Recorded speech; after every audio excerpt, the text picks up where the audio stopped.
త్వరలో తెలంగాణలో స్థానిక సంస్థల ఎన్నికల నగారా మోగనుంది. మరొక వారం రోజుల్లోనే నోటిఫికేషన్ వస్తుందని హింట్ ఇచ్చింది సర్కార్. ఇకపై తెలంగాణలో స్థానిక సమరం రసవత్తరంగా మారనుంది.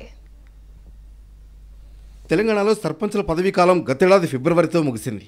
అప్పటి నుంచి గ్రామాల్లో ప్రత్యేక అధికారుల పాలనే కొనసాగుతోంది. పలు కారణాలతో స్థానిక సంస్థల ఎన్నికల నిర్వహణ ఏడాదిగా వాయిదా పడుతూనే వస్తోంది. అయితే సుదీర్ఘ నిరీక్షణకు త్వరలోనే తెరపడనుంది. వచ్చే నెలలోనే స్థానిక సంస్థల ఎన్నికలు నిర్వహించేందుకు సిద్ధమవుతోంది తెలంగాణ ప్రభుత్వం. మరో వారంలో స్థానిక సంస్థల ఎన్నికల నోటిఫికేషన్ వచ్చే అవకాశం ఉందని ప్రకటించారు మంత్రి సీతక్క. మహబూబాబాద్ జిల్లా కొత్తగూడలో పర్యటించిన సీతక్క కార్యకర్తల సమావేశంలో స్థానిక సంస్థల ఎన్నికలపై క్లారిటీ ఇచ్చారు. లోకల్ బాడీ ఎన్నికలకు సిద్ధంగా ఉండాలని, అన్ని స్థానాల్లో గెలిపే లక్ష్యంగా పనిచేయాలని కార్యకర్తలకు సూచించారు. జూలై చివరికల్లా ఎన్నికలు పూర్తి చేసే యోచనలో ప్రభుత్వం ఉందని స్పష్టం చేశారామె. మంత్రి సీతక్క ప్రకటనను బట్టి వచ్చే నెలాఖరులోపు స్థానిక సంస్థల ఎన్నికలు నిర్వహించడం ఖాయంగా కనిపిస్తోంది. ముందు సర్పంచ్ ఎన్నికలతో మొదలుపెట్టి ఆ తర్వాత ఎంపీటీసీ, జడ్పీటీసీ ఎన్నికలకు వెళ్లే యోచనలో ఉంది ప్రభుత్వం. రాష్ట్రంలో స్థానిక సంస్థల ఎన్నికల నిర్వహణ విషయాన్ని ఇప్పటికే సీఎం రేవంత్ రెడ్డి ఆయా జిల్లాల నేతలకు పరోక్ష సంకేతాలు ఇచ్చారు.